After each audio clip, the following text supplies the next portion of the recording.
Muy buenos días, ¿cómo les ha ido?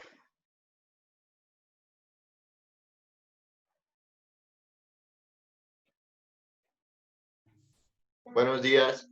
Bien, sí, señor. ¿Sí me escuchan?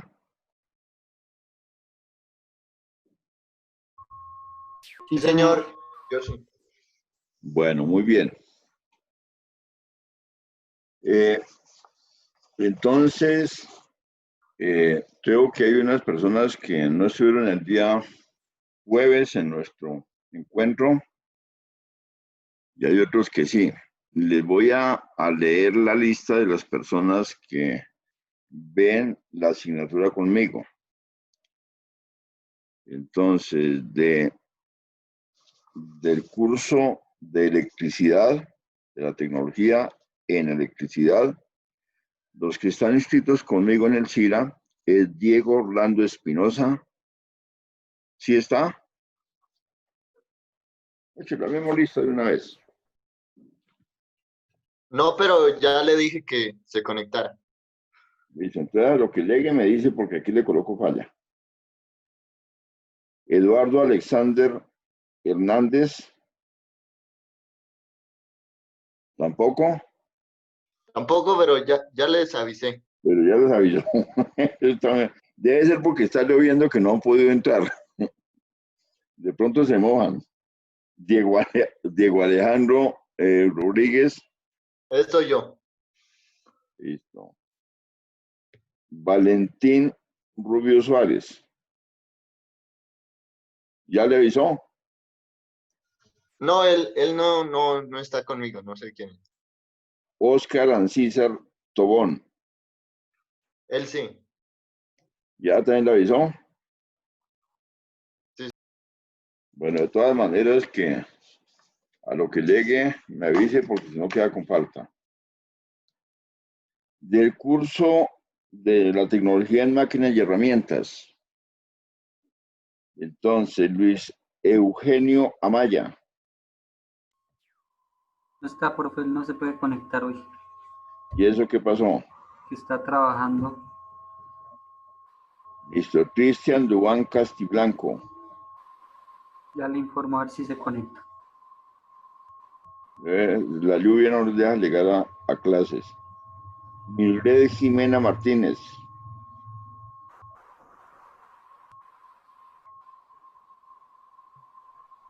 Pues ella no se ha podido conectar. No se ha podido conectar, que me avise a lo que se conecte. David Felipe Muñoz. Acá estoy, profe, presente. Profe, que le active el acceso a un compañero. No aparece por aquí ninguno para activar accesos. No. No, ninguno está para activar accesos.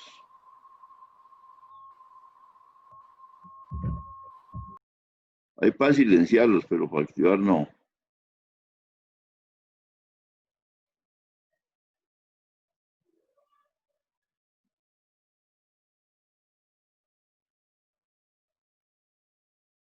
No, no hay ninguno para activar accesos. Sigamos. Juan Pablo Niño.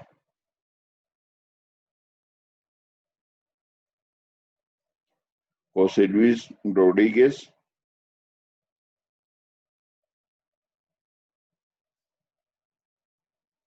Jaime Alejandra Suárez. Aquí. Listo. La escuchamos muy pacífico, Jaime. Esos son los estudiantes que deben estar hoy conmigo en clase.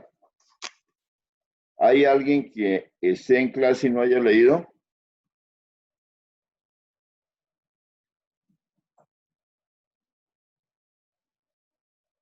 Bueno, me doy cuenta que los que vinieron, alguien vino el día jueves, creo que ninguno. Los que estuvieron el día jueves creo que fueron de Bogotá.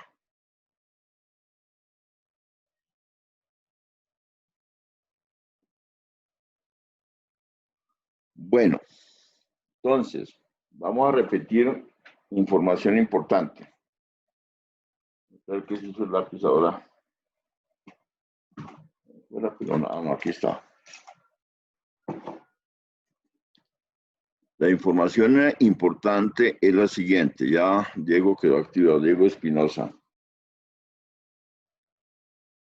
Diego Espinosa ya quedó activado.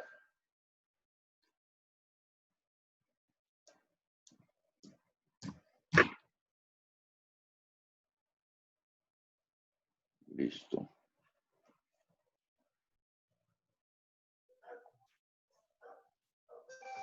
Espera, acabo de rayar aquí una hoja.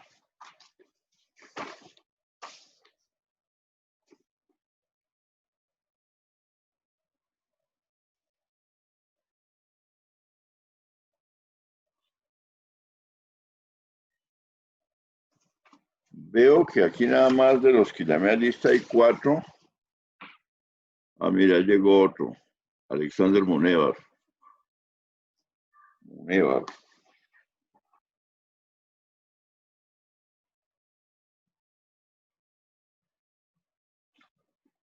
Listo, muestra ya cuántos estamos.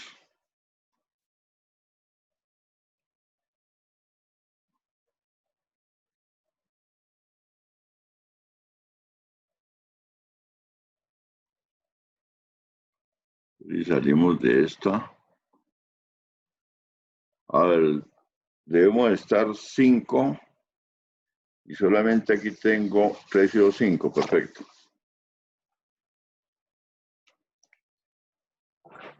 Bueno, volvamos a lo que estábamos. Entonces,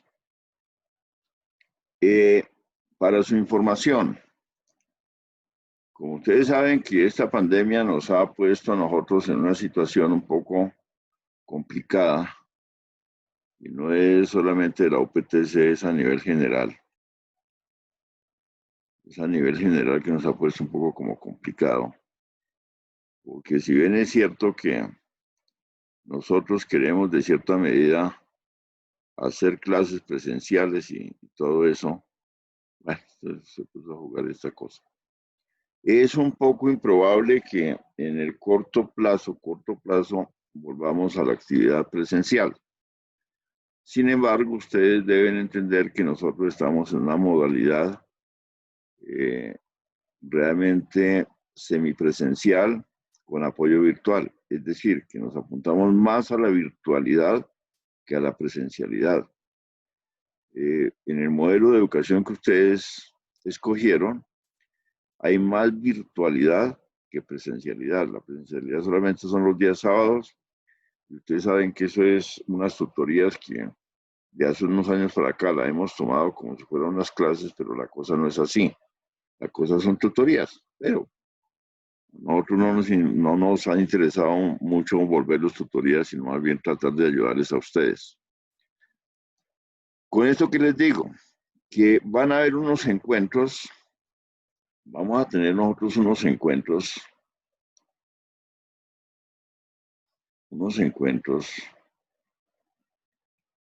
dentro de la semana.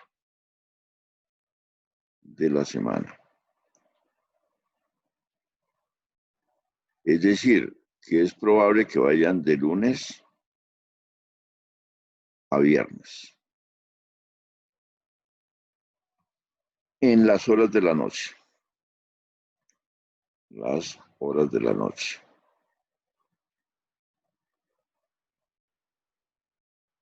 Debido a que ustedes se supone que trabajan.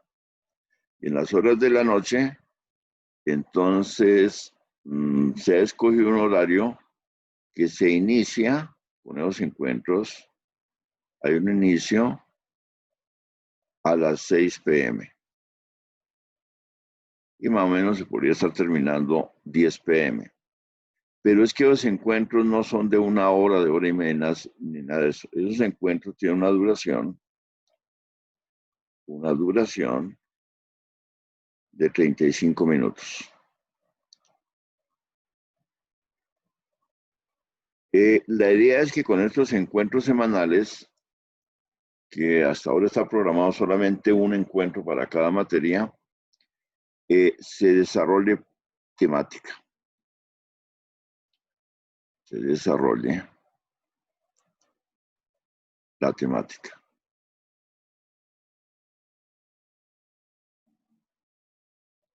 Listo. Yo pensaría que deben ustedes aprovechar estos encuentros muy, muy bien. Van a existir unos encuentros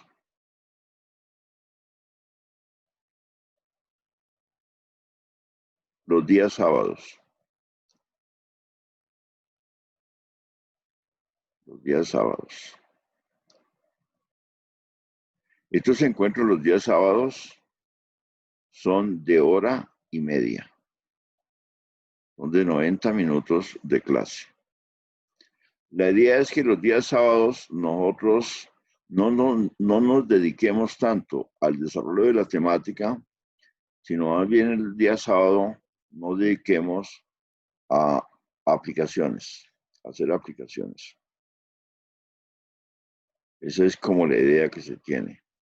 Las aplicaciones a través de ejercicios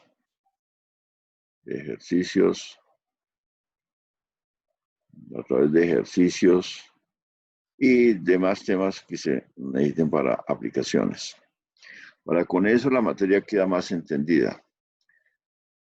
Como les decía, en este momento hay un solo encuentro programado para la semana, para dentro de la semana. Pero si ustedes requieren de más encuentros, no hay problema. Entonces se pueden planear más encuentros. Más encuentros. O sea, por mi parte no hay ningún problema. Podemos planear uno o dos más o tres más si quieren. No hay ningún problema. Yo no le veo ningún inconveniente a esto. Aprovechen porque esto es una oportunidad grande que se tiene para despejar dudas, para aprender más temática y todas esas cosas. Pero yo pensaría que ese tipo de encuentros debe tener cierta obligatoriedad.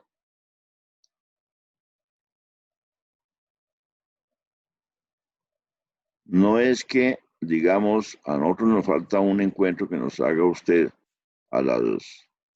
el día miércoles, por ejemplo, y venga una persona o escasamente venga nadie y yo quede solo.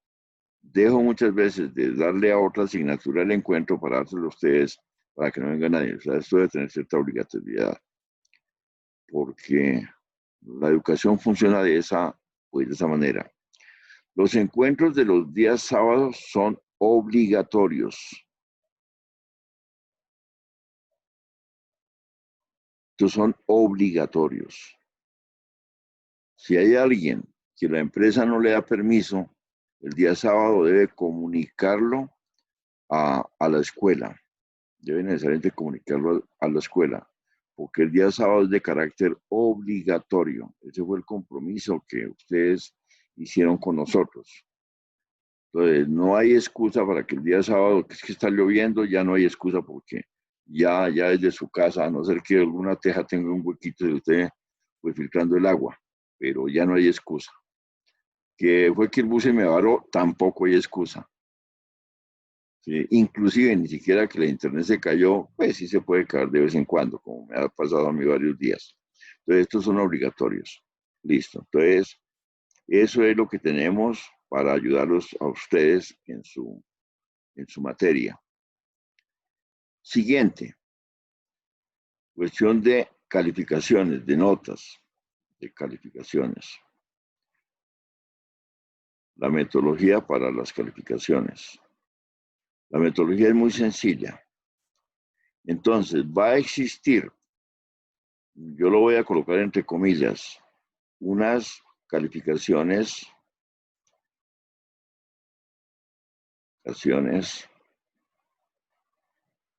presenciales.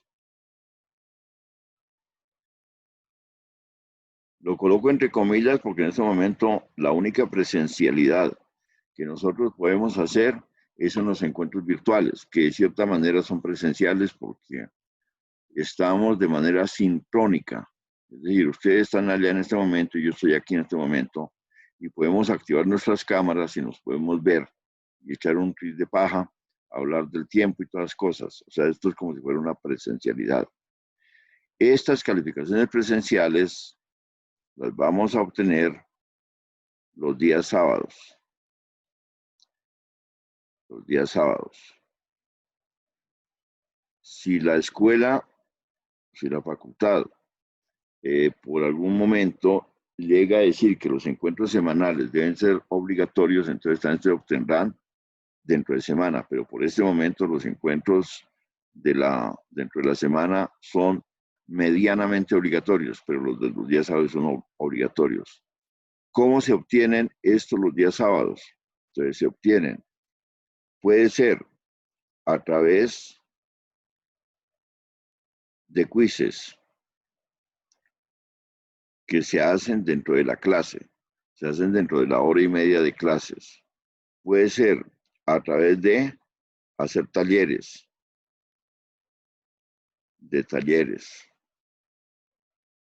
que se hacen también dentro de la hora y media de clases. O simplemente puede ser a través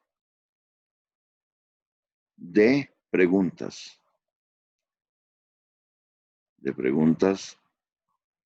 en clase. Por ejemplo, tomo la lista. No sé si está o no está. Tomo la lista. Llego y llamo. Valentín Rubio Suárez tiene esta pregunta para responder. Si no está, sacó 0. Si está y le respondió, pues depende de lo que haya contestado. Y aquí yo voy llevando las notas. O sea, hay 3 formas diferentes de sacarla. Una es a través de los quizzes, otra es a través de los talleres que hacemos en la clase y otra es a través de las preguntas que yo haga en clase. ¿Cómo se va a hacer talleres y quizzes? De la forma muy sencilla. Por ejemplo, para hoy hay un quiz. Para hoy ustedes van a tener que presentar un quiz. El quiz o el taller lo van a presentar en plataforma Moodle. O sea, en el momento que yo les diga, ahora, vayan a plataforma Moodle, abran el curso y allí aparecerá el quiz para presentar o aparecerá el link para subir la actividad que acabamos de hacer, entonces ustedes lo hacen. Por ejemplo, el quiz de hoy es un quiz que dura 10 minutos, solamente 10 minutos, pero hay un espacio para que lo contesten más o menos de 15 minutos. El quiz abre a las 12:40 y cierra a la 1 de la tarde. Antes no abre, no hagan el intento porque no le va a abrir y después tampoco le abre porque ya va a estar cerrado. Cuando es un taller, cuando es una actividad que hemos hecho en la clase, entonces colocamos la actividad y por decir, como si fuera en el salón, exactamente igual. Colocamos por la actividad, hagan este ejercicio, hagan este mapa conceptual, hagan esto común y corriente, como si estuviéramos de manera presencial. Y recojo. Entonces, en la clase uno recogería las hojas. Como aquí no estamos presencial, entonces tienen ustedes un link en la plataforma que ese link cierra exactamente al final de la clase y ya no se vuelve a abrir más. Entonces, si la clase se acaba a la 1, ese link va a cerrar exactamente a la 1 y ya no se abre más. No se va a retrasar nada de eso porque no va a aceptar ninguna entrega después de la 1. El quiz, podemos programar un quiz para el comienzo de la clase, para la mitad de la clase, para el final de la clase. El de hoy es para el final de la clase. Entonces, igual, el quiz se abre en un determinado hora y se cierra exactamente en una determinada hora. Se deja un lapso, yo dejo un lapso de tiempo, unos 15 minutos, si no pudieron entrar antes, en fin.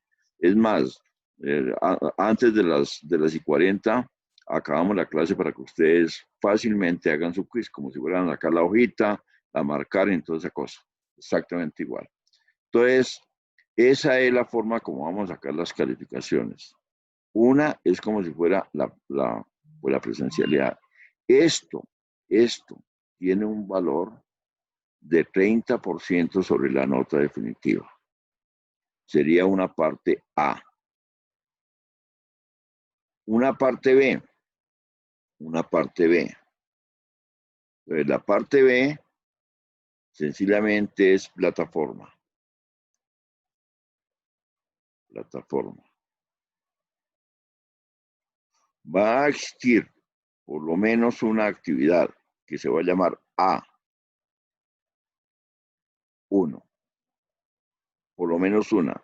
Si hay dos actividades, habrá otra A2, que funciona igual que los semestres anteriores.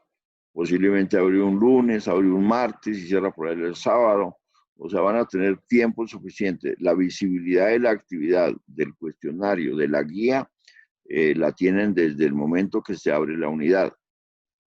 Desde el momento que se abre por la unidad, para con eso ustedes van haciendo su actividad, su taller, lo que sea, y habrá un momento en que esa actividad abre para que ustedes la cierren. Tienen 3 o 4 días para subirla, y después de que se cierre tampoco se abre más. No hay entregas atrasadas. O sea, se quedó sin presentar y se quedó pues sin presentar. Esto también tiene un valor, esto tiene un valor de 30% sobre la nota. Tiene un valor de 30% sobre la nota. Y la parte tercera, la C, era con rojo, bueno, la C, va a haber una evaluación general. Esta evaluación general se hace sobre la séptima o sobre la octava semana. Es decir, cuando está por finalizar el primer 50. El peso de esta evaluación es de un 40%. De un 40%. Esta evaluación realmente es una evaluación de característica presencial. Pero como no podemos hacerlo de característica presencial, entonces, pues, ¿qué hacemos? Sencillamente lo que hacemos es que vamos a editar una evaluación en plataforma Moodle. En plataforma Moodle.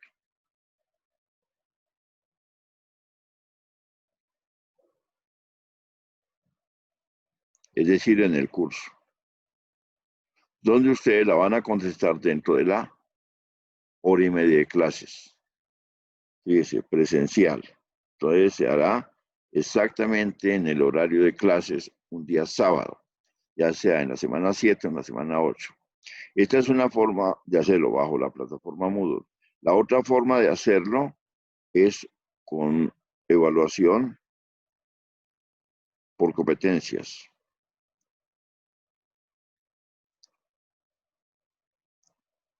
Competencias.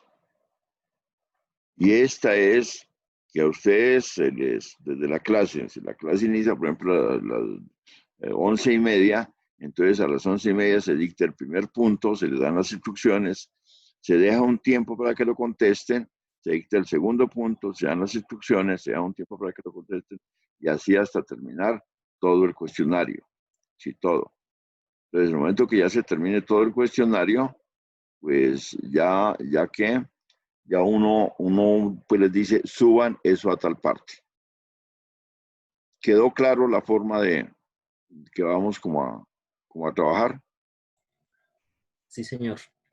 Listo. Entonces, pienso que es altamente ventajosa para ustedes porque estamos en permanente comunicación, estamos dándole todas las oportunidades para que su asignatura llegue a un feliz término. ¿Listo? Bueno, entonces, a lo que vinimos. Profe, perdón, una cosa. Cuénteme.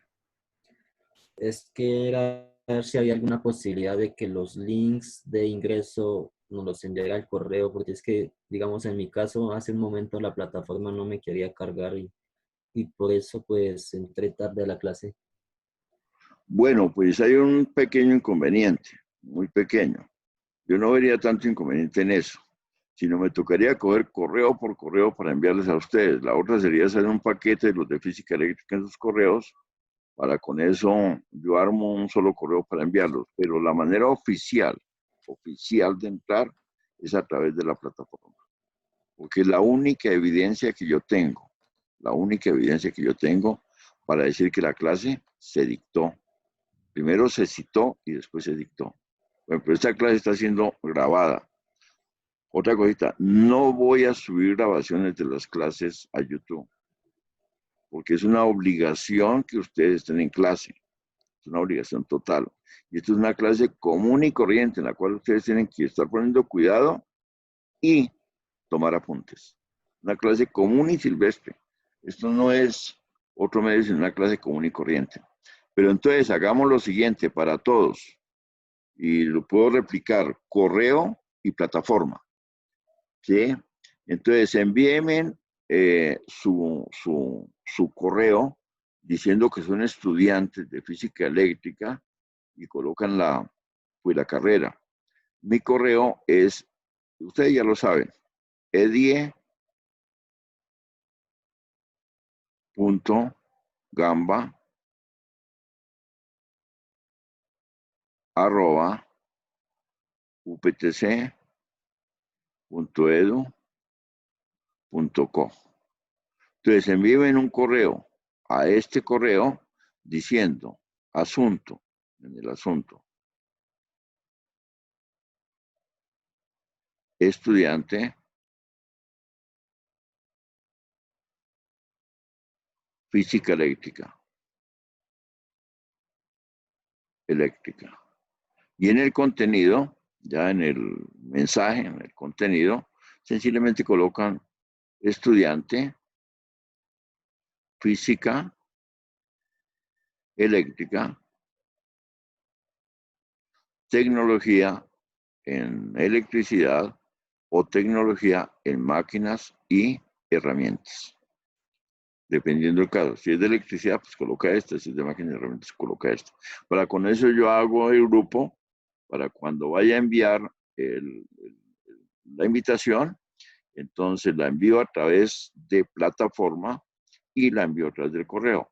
Aunque hay una cosa, la invitación a través de plataforma se direcciona al correo. Pero no le veo inconveniente, pues lo puedo hacer. ¿Listo? Listo, profesor, muchísimas gracias. ¿Algo otra duda? Por mi parte, no. Bueno. Entonces, esta vez les tocó algo que llama la física eléctrica.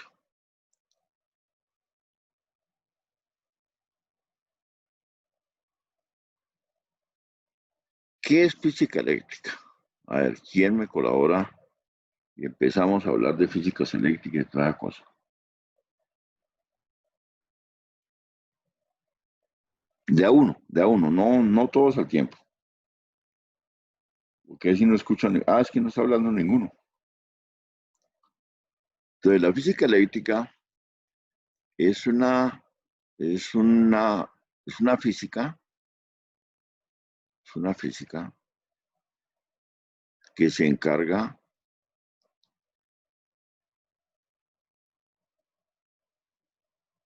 de estudiar los fenómenos eléctricos. Los fenómenos eléctricos. Eso es lo que hace. Estudia todos los fenómenos eléctricos. No hace nada más. Fíjese que solamente he colocado física eléctrica. Pero la física eléctrica está tal cual para los estudiantes de máquinas y herramientas. Y la otra es la física eléctrica y magnética.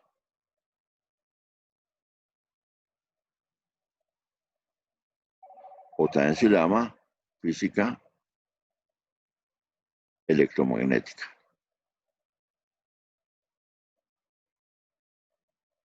Yo pienso que las personas que en ese entonces hicieron los programas no sabían un carajo de lo que era física. Porque al meter física eléctrica y magnética, se pudieron meter física electromagnética. Y para estudiar la física electromagnética, yo tengo que tener conceptos totalmente claros de la física eléctrica. Me he hecho dominar la física eléctrica para poder estudiar la física electromagnética o la física eléctrica y magnética. Debo tener conceptos totalmente claros. Sin embargo, para una definición acertada, la física electromagnética es una física que se encarga del estudio de todos los fenómenos electromagnéticos que existen. Lo que ocurre es que la electricidad y el magnetismo, como lo vamos a ver a través del curso, son dos cosas que viven para siempre. Eso es una pareja que no se puede de ninguna forma separar. Donde hay electricidad, hay magnetismo, y donde hay magnetismo, hay electricidad. O sea, son cosas que no se pueden separar. Como decía alguien, ni por el chira se pueden separar. Son cosas que estamos, cada vez que nosotros hagamos alguna cosa en la parte eléctrica, inmediatamente, de manera inmediata, se genera algo en la parte magnética. Vamos a asociar para las dos carreras partes de electromagnetismo en la parte final. Listo. Dentro de la física eléctrica, entonces lo primero que uno hace es el estudio de la carga eléctrica. La carga eléctrica. ¿Qué será la carga eléctrica? Carga eléctrica.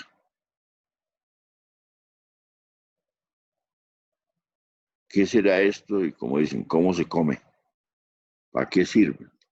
Entonces, sencillamente, nosotros sabemos que hay ciertas cosas asociadas, como es la materia. Fíjense que la materia, la cantidad de masa, es algo que está asociado a una partícula. A una partícula.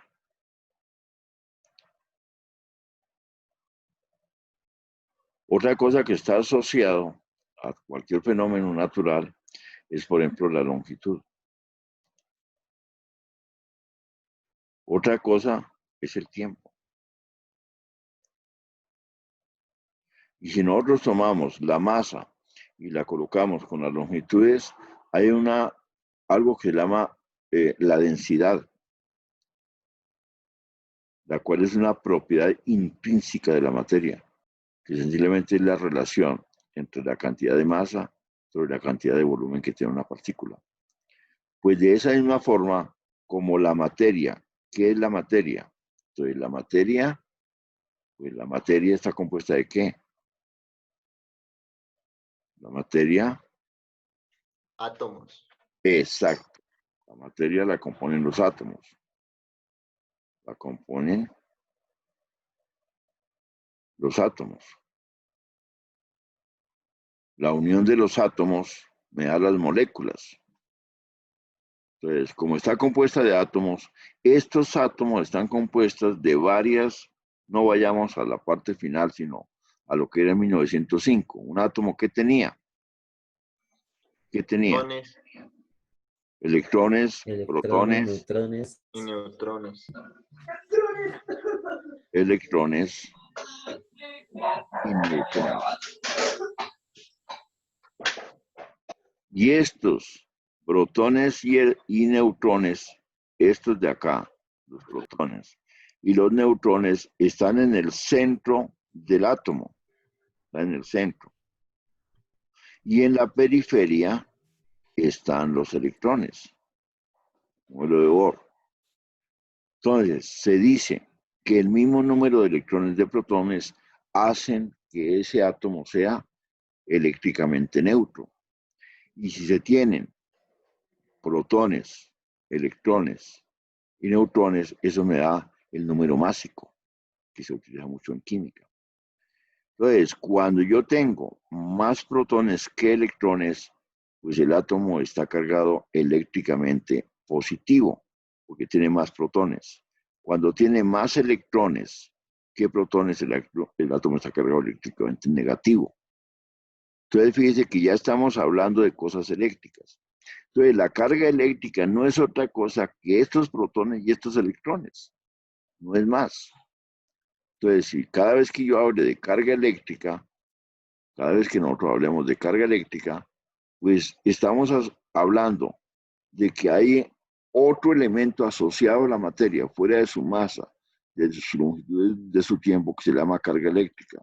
Es otra unidad fundamental, que no es otra cosa que decir los protones o los electrones. Los neutrones, pues, son eléctricamente neutros.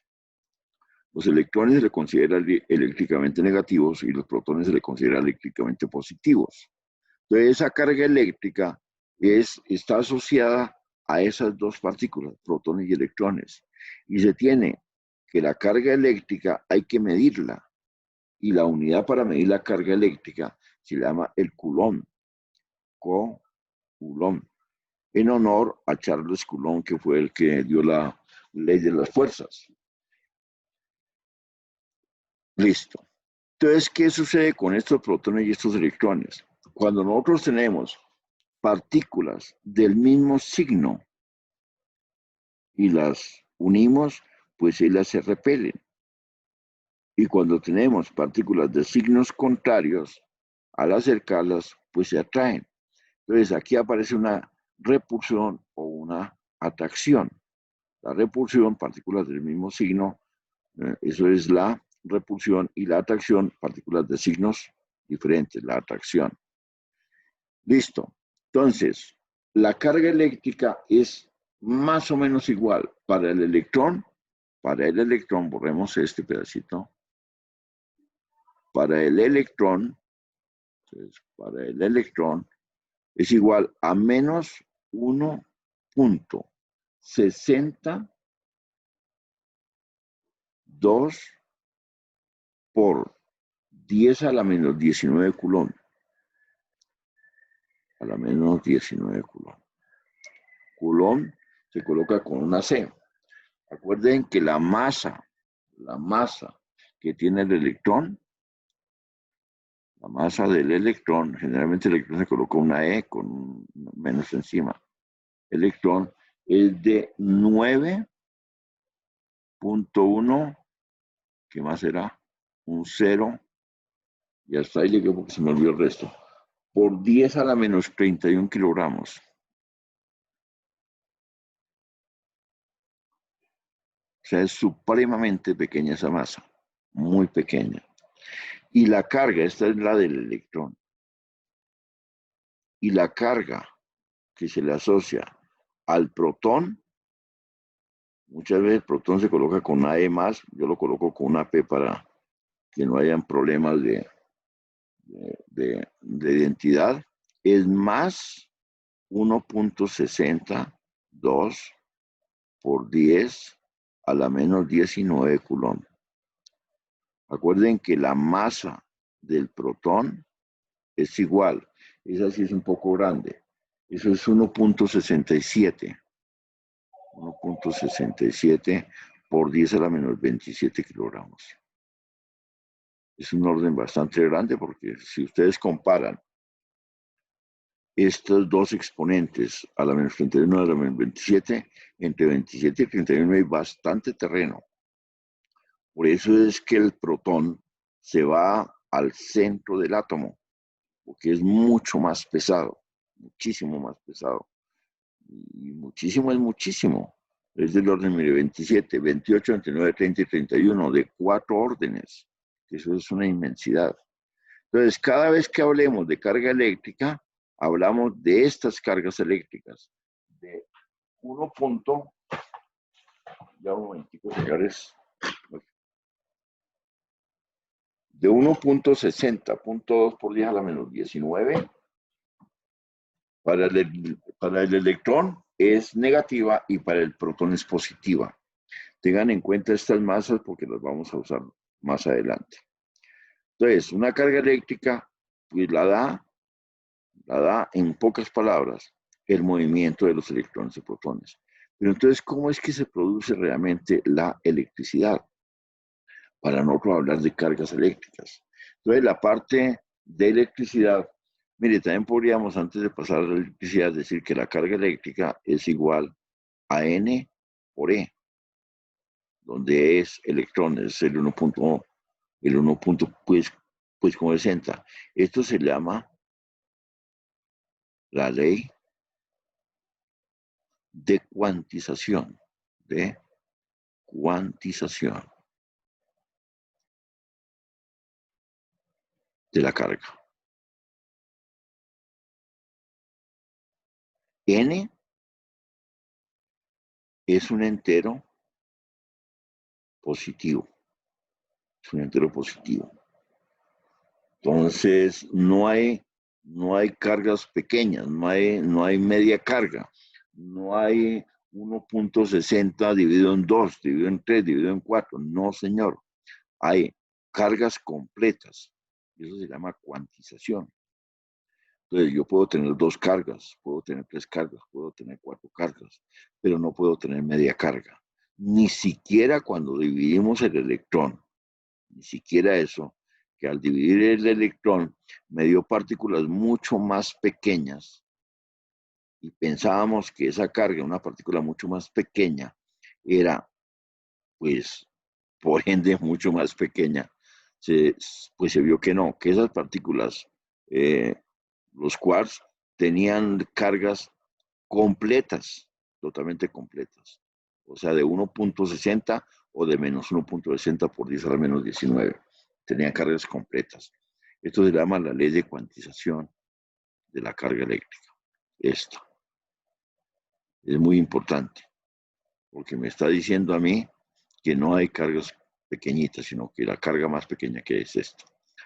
¿Cuál es la más pequeña? Cuando n es igual a 1. Cuando n es 2, pues estoy tomando 2 partículas. Listo. Entonces, ¿de qué íbamos a hablar? A la que se me pasó.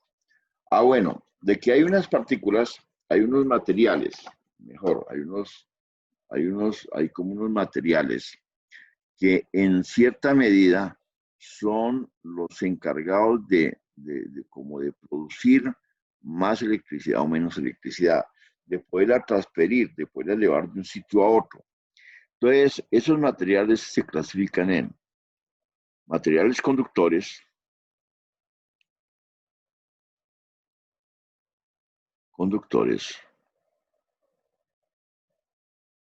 son todos aquellos materiales por los cuales, como la electricidad, que era lo que íbamos a hablar, como por la electricidad pues se produce es por el paso de los electrones de un átomo a otro átomo, el salto electrónico que hay de un átomo a otro átomo, ahí es cuando pasa, pues, cuando se genera pues como la electricidad.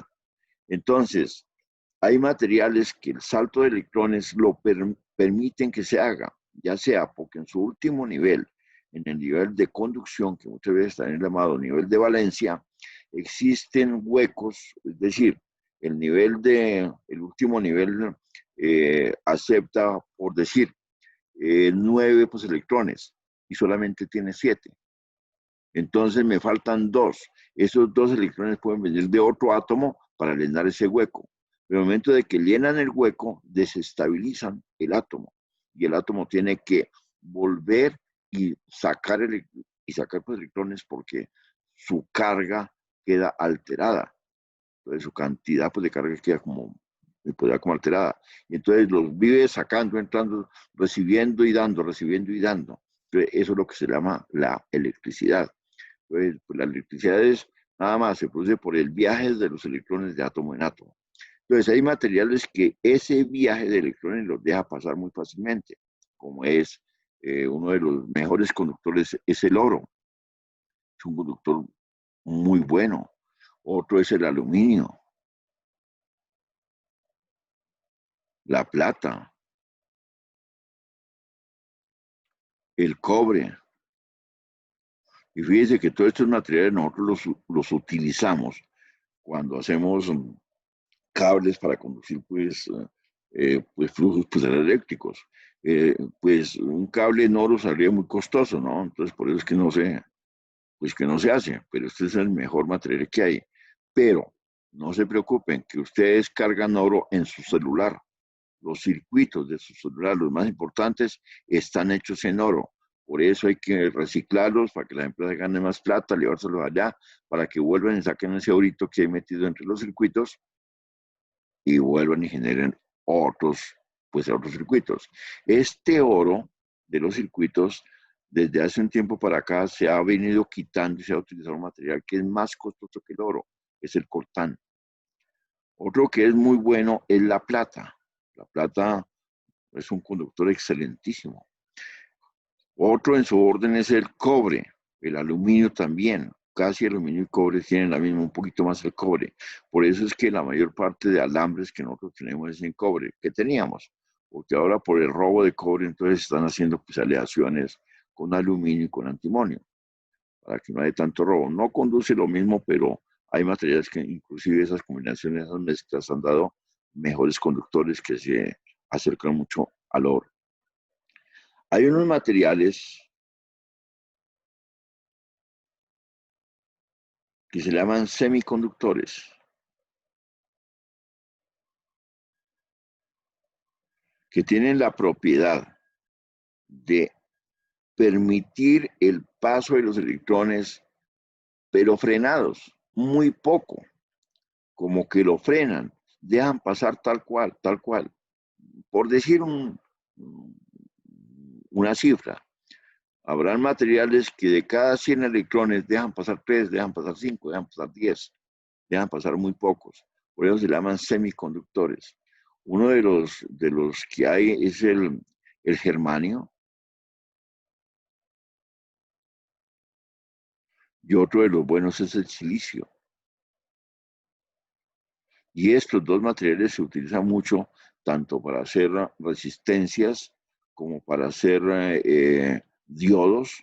El diodo solamente conduce en un solo sentido. La resistencia consume pues, energía, el diodo no.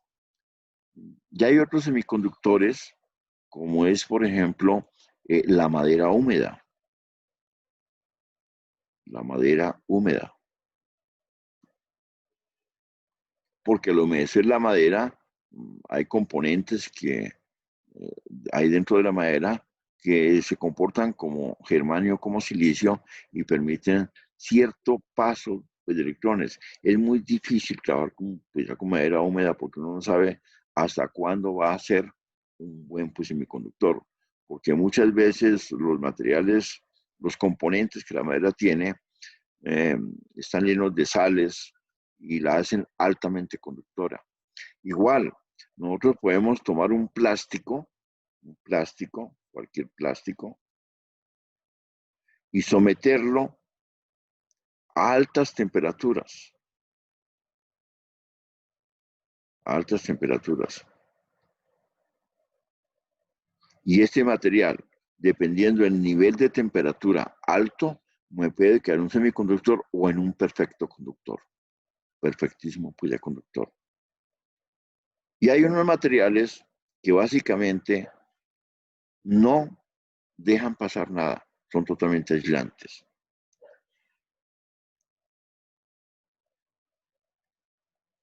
Aislantes.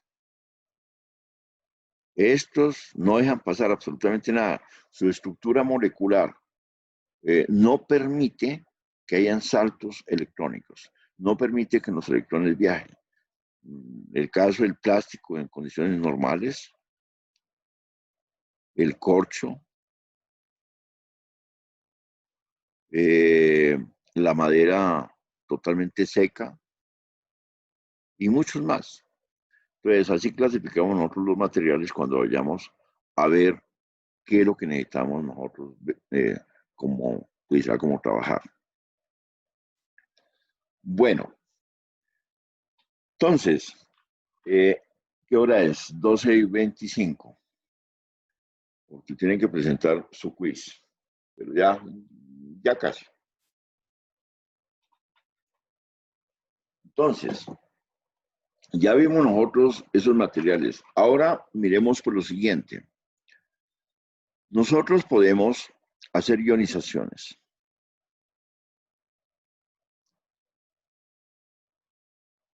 ¿Qué es ionizar un material? Ionizar un material es aportarle cargas para cambiarle la forma en que él se conduce. Entonces, ionizar un material es hacer que ese material ahora pueda tener electricidad. Entonces, nosotros tenemos varias formas de producir pues, con electricidad, de hacer ionizaciones o de producir electricidad. Una primera de ellas es por inducción. La inducción es uno de los principios básicos en los que me une la parte eléctrica con la parte magnética. Es sencillamente hacer girar algún dispositivo, sobre todo muchas veces los dispositivos son con base en hierros, en aceros, hacerlo girar y fuera del dispositivo debe haber un enrollado de alambres o alguna cosa para que ese giro me produzca un magnetismo y ese magnetismo haga que los electrones se empiecen a mover. Entonces, eso se llama por inducción. Otra forma, como nosotros podemos ionizar, es por emisión térmica. Por emisión térmica. Esta emisión térmica es elevar la temperatura de un material suficientemente alta para que produzca que los electrones empiecen a desprender, o sea, aumenta el nivel energético en el átomo, aumenta el nivel de energía en los electrones y estos ya no se sienten a gusto en el nivel electrónico que se encuentra en el átomo, entonces empiezan a migrar, empiezan a viajar de átomo en átomo, que es lo que pasa en termopaper, aunque en termopaper pasa dos fenómenos. Uno es que yo lo hago por la parte térmica para calentar un poco de agua y sacar un poco de vapor y llevar ese vapor a que me mueva unas turbinas y en la parte de turbina entonces estaría yo en la inducción y no haría emisión termoiónica. Mientras que la otra parte es poder recoger esos elementos, esos electrones que están viajando en la emisión termoiónica, se llama termoiónica, que están en emisión termoiónica, poderlos recoger eso y hacer electricidad. Una tercera es por flotación, que muchas veces también pues le decimos por fricción. Si ustedes se han dado cuenta, en ocasiones cuando uno se coloca un buzo de lana o de seda, entonces ese contacto con la piel, ese movimiento que uno tiene con la piel, y es más, esto fue una de las cosas, la fricción, que nos ayudó a caracterizar la electricidad. Entonces se carga eléctricamente, ya sea de manera positiva o negativa. Cuando uno se va a quitar la camisa, entonces ve un salto, ve una chispa. Eso fue que hubo una ionización. Este fenómeno, por fricción, se frotó una barra de ebonita, que es una resina con piel de gato, y produjo un tipo de corriente. Y se frotó una barra de vidrio con seda y se produjo también corriente. A esta corriente de la ebonita con la piel de gato se le llamó negativa. Esta es la negativa. No había ninguna característica para llamarla negativa. Pues ninguna, fue por puro capricho. Ya esa se llamó positiva, por puro capricho. No era que existía algún elemento fundamental para que fuese negativa o fuese positiva, no, fue por puro capricho. Es más, investigadores más adelante, esto lo hicieron pues los griegos, después como Benjamin Franklin, cuando se puso a jugar con las cometas en plena lluvia para coger un rayo que lo cogió y lo metió pues dentro de una botella. Hasta ahora documentado, es la única persona que lo ha hecho. Siguió con este mismo, que la barra pues, de bonita con la piel pues, de gato nos da una electricidad con características negativas y la barra de vidrio con seda nos da unas características positivas, pero no es que exista algo que me diga a mí que eso es positivo o eso es negativo. Otro mecanismo que existe para hacer ionización es el fenómeno piezoeléctrico.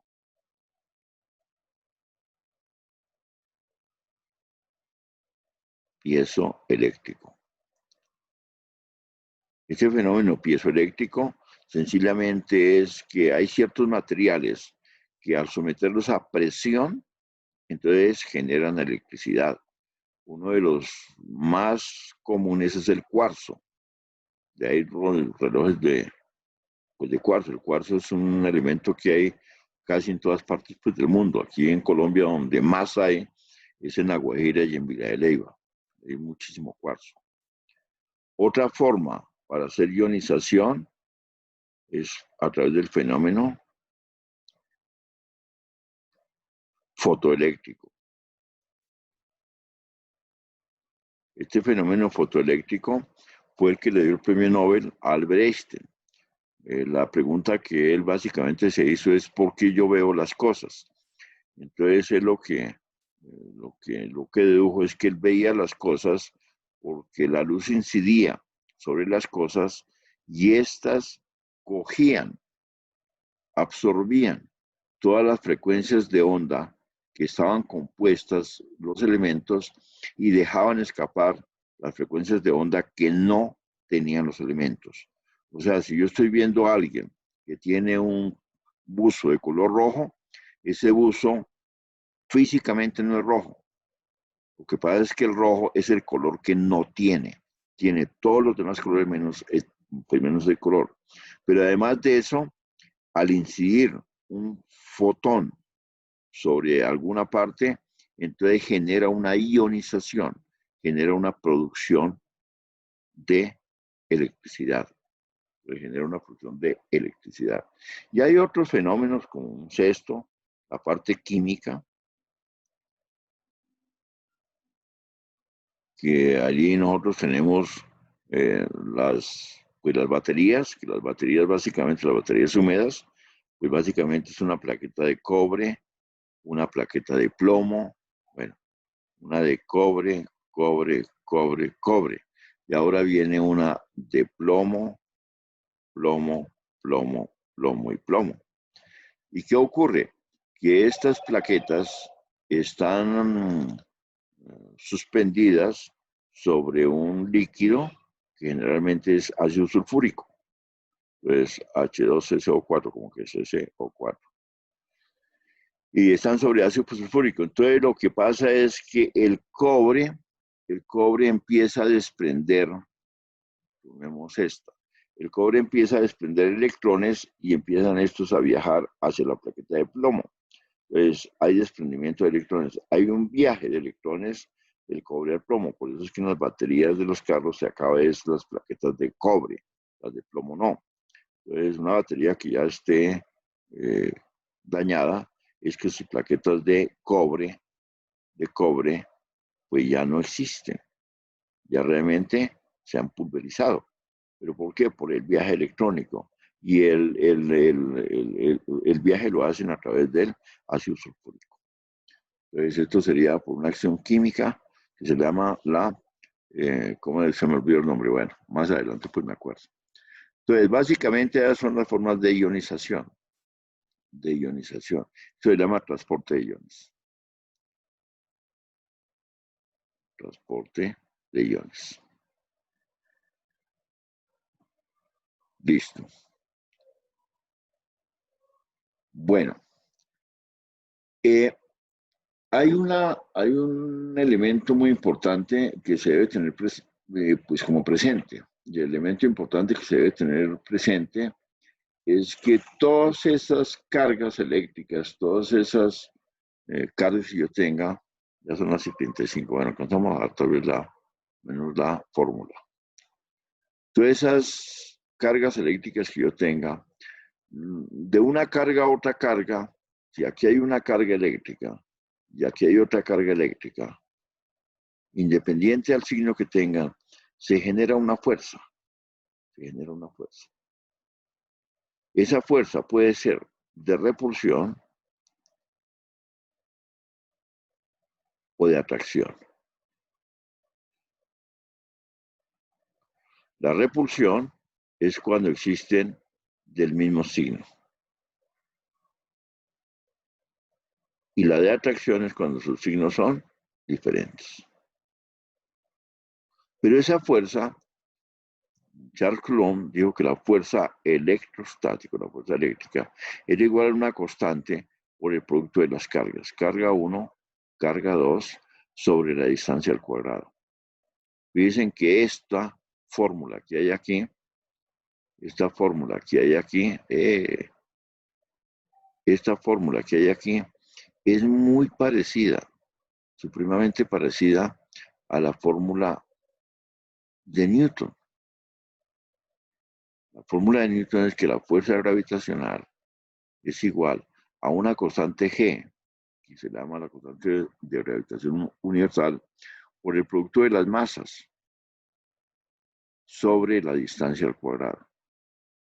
Esta fórmula de Newton, la fórmula gravitacional de Newton, tiene las mismas características que la fórmula de Coulomb. Dice que son características muy parecidas. Eso es lo que con Albert Einstein se conoció como el campo unificado. Ahí hay 4 fuerzas, porque la otra fuerza que existe es la fuerza nuclear, que hay 2 fuerzas nucleares. Está la fuerte y está la débil. Las 2 fuerzas, tanto la fuerte como la débil, tienen la misma constitución. En lugar de K o en lugar de G, tiene una constante nuclear.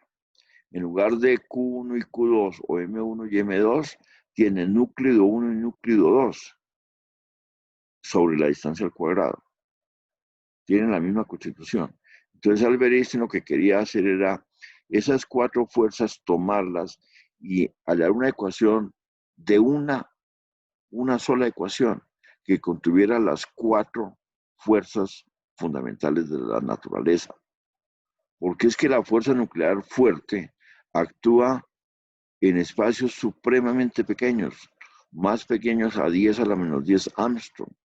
La fuerza nuclear débil actúa en espacios un poquito más grandes, desde 10 a la menos 10 Armstrong, por ahí más o menos hasta un Armstrong. Y después empieza a actuar la fuerza eléctrica. Y la fuerza eléctrica actúa más o menos por ahí como hasta los centímetros. Y ya después de que deja de actuar empieza a actuar la fuerza gravitacional. O sea, la primera que actúa es la fuerte, la segunda que actúa es la débil, la tercera que actúa es la fuerza eléctrica y la cuarta que actúa es la fuerza gravitacional. La cuarta, sí, 3 y 4. Y la cuarta que actúa es la fuerza gravitacional. Entonces, para Albert Einstein dijo, no, pero si hay 4 fuerzas y todas no actúan al tiempo, sino hay espacios donde actúan, hay dimensiones, las dimensiones alrededor donde actúan, pues es que hay una sola fuerza. Y gastó toda su vida para eso.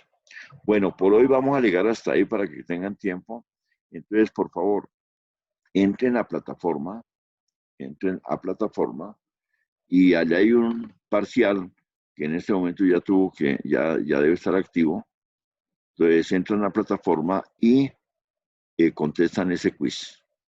Y esa es la nota del día de hoy. ¿Listo? Sí, señor. Listo. Entonces entren de una vez para que alcancen a contestar su quiz. Y nos vemos entre semana. Que Dios los bendiga por siempre. Bueno, gracias. Gracias, profe.